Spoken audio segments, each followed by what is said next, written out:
बिहार सरकार जो सेवा शर्त लाई है, इससे तो हम खुश नहीं हैं। आप तो प्रदेश के जो कुछ अध्यक्ष हैं, जोड़ तोड़ में माहिर रहते हैं, तो आप जो इसका अध्ययन किए हैं।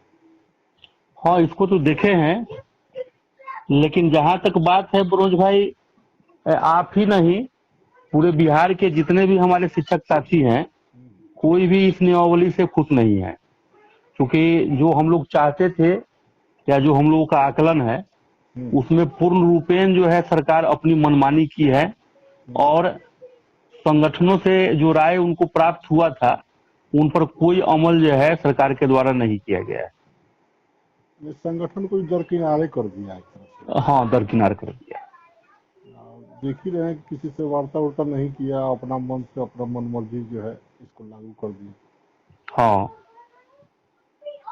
तो इसमें जो है अभी जो भी लागू किया है, इसमें क्या क्या मैंने हाईलाइट होना चाहिए वो हुआ है। हम तो अध्ययन किए हैं जैसे प्रमोशन का, उसमें प्रमोशन में भी भेग लगा दिया है, म्यूचुअल में भी भेग लगा दिया है। हाँ, मैंने अगर कुल मिलाकर के मनोज भाई कहा जाए, तो सरकार जो है हर बिंदु पर शिक्षकों को ठगने का प्रयास की है। अब जिस तरह से कोरोना की आड़ लेकर के शिक्षक संगठनों को ठेंगा दिखाई है सरकार, कोई जो है राय विचार नहीं ली इस कोरोना काल के कारण से। इसी तरह से कोरोना को आधार बना करके जो वेतन वृद्धि की बात की गई, वह भी अप्रैल 2021 से, यह किसी को भी समझ में नहीं आ रहा है कि आखिर इनकी सरकार है तो वर्तमान समय में इसको लागू करना चाहिए। हाँ, यह हो सकता था कि अभी वर्तमान परिस्थिति को देखते हुए इसका लाभ जो है आगे से प्रारंभ किया जा सकता था, लेकिन लागू वर्तमान समय में करना चाहिए था। जिस तरह से महंगाई भत्ता 21% की घोषणा हो गई थी, बिहार सरकार भी की थी, लेकिन इस कोरोना को लेकर के सरकार ने कहा कि 4% की जो बढ़ोतरी की गई है उस पर अभी विराम लगाई जा रही है। तो ठीक इस तरह से सरकार कर सकती थी, लेकिन क्या सरकार के मन में उथल पुथल है, या सरकार को लग रहा है कि अगली सरकार भी हमारी ही होगी, इसको लेकर के इस तरह की बात रखी गई है। प्रमोशन का क्या मैंने भेग में प्रमोशन में जैसे कर दिया है 8 वर्ष अब 12 वर्ष, इसको जरा क्लियर किया। हाँ, देखिए इसमें किया है कि 2012 का भी जो नियमावली है, उस नियमावली में है कि जो बेसिक टीचर हैं या जिनका जो है 1 to 5 में जो सिलेक्ट हुए हैं, या 2003, 5, 8, 10 के जो बहाल शिक्षक हैं, उन शिक्षक को भी बेसिक शिक्षक का ही दर्जा सरकार दी। तो 2012 के नियमावली में यह स्पष्ट किया गया था कि स्नातक कोटि पर 50% सीट भरा जाएगा परीक्षा लेकर के, और 50% जो सीट होगा वह बेसिक ग्रेड में जो काम करने वाले शिक्षक हैं उनसे जो है उसको भरा जाएगा। इसी को लेकर के नियमावली 2020 में किया गया है कि 8 वर्ष के उपरांत या तो जो है आपका योगदान, लेकिन योगदान में अगर अप्रशिक्षित हैं तो वैसी परिस्थिति में प्रशिक्षण के 8 वर्ष बाद, या जो शिक्षक प्रशिक्षित ही बहाल हुए हैं उनको 8 वर्ष बाद जो है जो 50% की जो बात कही गई है स्नातक ग्रेड में जाने के लिए, तो उसमें 8 वर्षों के बाद जो है स्नातक ग्रेड में जा सकते हैं बेसिक ग्रेड के शिक्षक। और एक और बात रखी गई है पदोन्नति में ही कि जो इसमें 50% में नहीं जाते हैं उनको ऑटोमेटिक जो है सरकार बहाली के 12 वर्ष बाद, इसमें भी कंडीशन रखा गया है कि योगदान की तिथि या प्रशिक्षण इसमें जो बाद होगा उसके 12 वर्ष के बाद जो है उनको स्नातक ग्रेड में प्रमोशन दिया जाएगा, लेकिन वह मूल कोटि में ही रहेंगे। तो प्रोन्नति जो है 2 तरीके से जो है इस नियमावली में रखी गई है। और शारीरिक शिक्षक का तो इसमें एकदम साफ कुछ दिया ही नहीं है। हाँ, शारीरिक शिक्षक के लिए जो है इसमें गलती की गई है। गलती यह है कि जब शारीरिक शिक्षक के लिए हाई कोर्ट ने कहा कि शारीरिक शिक्षक भी प्रधानाध्यापक हो सकते हैं, तो इस नियमावली में इससे संबंधित जो है बातें रखनी चाहिए थी। लेकिन इसमें अब तो शारीरिक शिक्षक को अनुदेशक के पद पर रखा जाएगा, साथ ही जो अनुदेशक पर बहाल होंगे उनके आश्रित को अनुकंपा का लाभ भी नहीं मिलेगा। यह भी जो है इस नियमावली का बहुत ही माने कहा जाए तो ड्रॉबैक है, बहुत बहुत बड़ा ड्रॉबैक है। घिनौना रूप है। हाँ, घिनौना रूप है। और म्यूचुअल ट्रांसफर का भी जो है ये एगो घेर लगा दिया है, बताइए। हम म्यूचुअल ट्रांसफर भी आसान नहीं है।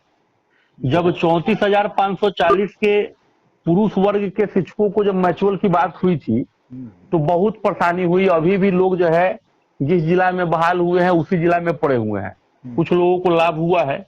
तो हम लोग की संख्या जो है करीब करीब जो है 4 लाख के आसपास है। तो ऐसी स्थिति में इसमें पुरुष वर्ग का म्यूचुअल होना बहुत ही हमको लगता है कि परेशानी का सबब बनेगा।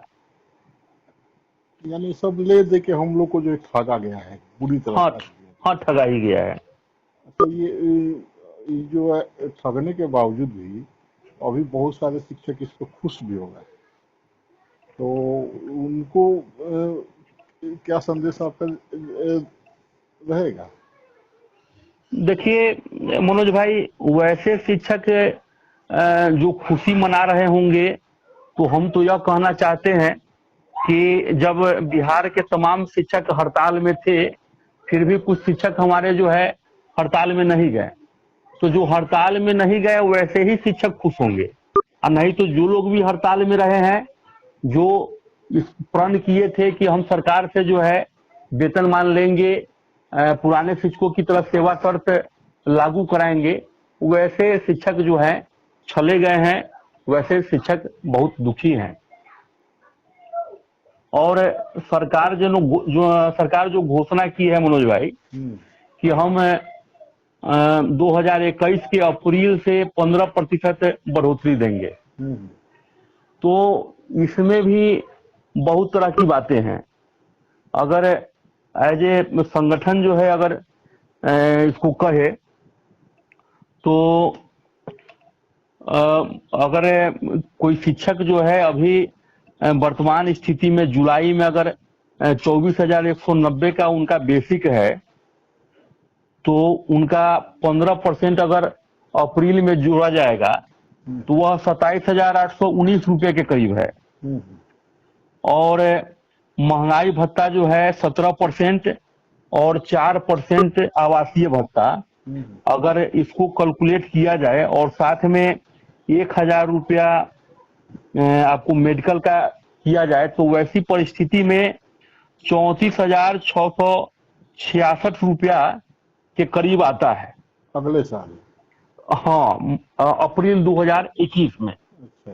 जिसमें से अभी जो नियम देखने को मिला है, चूंकि आपके नियमावली में स्पष्ट अभी नहीं किया गया है, फिर भी जो कैलकुलेशन है जिस तरह का हम लोगों ने आंगनबाड़ी में देखा है, तो उसमें 1,800 रुपया की राशि जो है सरकार जमा करे और आपका जो मूल वेतन है उस मूल वेतन का 12% कटौती करके जो है आपके वेतन से वह ईपीएफओ में जमा होगी।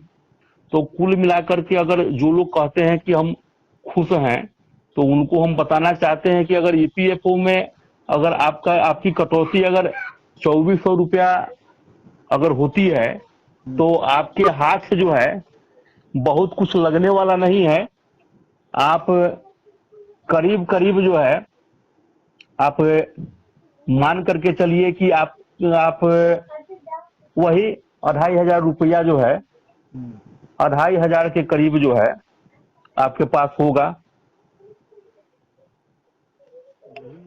और ईएल में भी देखिए जो है 300 दिन के बदला 120 दिन कर दिया। हाँ, वह भी है। हम लोग तो मान रहे थे कि अगर ईएल अगर सही रूप से अगर आता तो 300 दिनों की का जो जमा जो होता है कर्मचारियों का, तो हम लोग लगा रहे थे, एक अंदाज लगा रहे थे कि अगर कोई टीचर 10 साल बाद अगर रिटायर करने वाला है तो वैसी परिस्थिति में उनका वेतन जो है करीब करीब 65-70 के आसपास जा सकता है, जो स्थिति है। तो वैसी परिस्थिति में करीब करीब 7-8 लाख रुपया ईएल का जमा होता, लेकिन अभी देखने से तो लगता है कि यह जो है करीब करीब 3 लाख के आसपास ही जमा हो पाएगा। तो इसमें भी सरकार ने जो है बहुत ही गलत ढंग से इसको जो है लाया है। ले दे कि हम लोग को जो पूरी तरह ठग लिया है, और हाँ, पूर्ण रूपेण ठग लिया है। इसका यही मन है कि दुष्परिणाम संकल्पित होना चाहिए हम्म। सारे बिहार के शिक्षकों को कि इनको इस बार पलट दें। एकदम से जो हमारे बिहार के जो शिक्षक हैं उनको प्रण लेना चाहिए कि जो सरकार 5 साल से हमारी सेवा शर्त बनाई और जब इसको लागू करती है तो मात्र जो है 3-4 हजार रुपया का जो है लाभ प्राप्त होता है। तो ऐसी सरकार से जो है बहुत कुछ अच्छा आशा जो है से नहीं किया जाता है, नहीं किया जा सकता है। जो तो बिहार के बहुत सारे शिक्षक 2 से 5 वर्ष में रिटायर कर रहे हैं नियोजित। हाँ, निश्चित तौर पर कर रहे हैं। मोटा मोटी आपको 40% रिटायर कर जाएंगे। हाँ, तो उनको क्या लाभ मिलेगा? कुछ नहीं मिलेगा। ना यह तो अभी तो देखा जाए कि जितने भी लोग 2006 से बहाल हुए हैं उसमें बहुत सारे हमारे ट्रेंड शिक्षक जो हैं जो 2006 में बहाल हुए थे, कितने लोग खाली हाथ जो है लौट गए। रिटायर भी कर गए। हाँ, रिटायर हो गए, खाली हाथ लौट गए। और स्थिति है कि अभी भी जो सरकार जो व्यवस्था लाई है तो कुछ हाथ में लेकर के लौटने की बात तो है नहीं, क्योंकि जो लोग 10 साल नौकरी करेंगे, 15 साल नौकरी करेंगे, वह तो 2 रुपया ले भी जा सकते हैं, लेकिन जिनको 5 साल, 2 साल, 3 साल नौकरी करना है वह क्या लेकर के जाएंगे? सही बात। तब यही संकल्पित होना चाहिए कि इस सरकार को पलट दे। वोटिंग जो है सबसे मजबूत सरकार विपक्ष में जो है उसी को दिया जाए। सीधा सीधी जो हमको तो लगता है कि तेजस्वी यादव ही अभी पूरे बिहार में, और हम लोगों की बात को कह भी रहा है कि रंजन गगन भी कह रहे हैं, तेजस्वी जी भी कह रहे हैं। तो एक बार जो है मौका उनको भी देना चाहिए। 5 साल दे, उसके बाद हम नहीं देंगे, लेकिन इनको भी देख लेना जरूरी है। हाँ, देखिए निश्चित तौर पर मनोज भाई, पूरे बिहार के जो हमारे शिक्षक हैं वह प्रण करके कि हमको छला गया है, हमको ठगा गया है, हमारी जो सोच रही है, हमारी जो आशा रही है उस पर निराशा लाया गया है। तो सभी लोग मिल करके प्रण लेकर के और इस सरकार के खिलाफ अपने मत का प्रयोग करें, अपने परिवार के लोगों का मत का प्रयोग कराएं, जिससे कि इस तानाशाही सरकार को जो है महसूस हो कि क्या, हाँ, कि क्या क्या होता है जब आशा लोग किए हुए रहता है और जब निराशा हाथ लगती है तो उनके परिवार में, उनके मन में क्या बीतता है, इस सरकार को भी मालूम पड़े। ठीक है अशोक भाई, इसको हम देखते हैं। और आपसे ये है कि ऑटो रिकॉर्ड है मेरा, तो हम अच्छा, इसको, इस रिकॉर्डिंग को जो है, निवेदन है कि इसको हम पूरे बिहार के शिक्षक के पास हाँ, किया जा सकता है।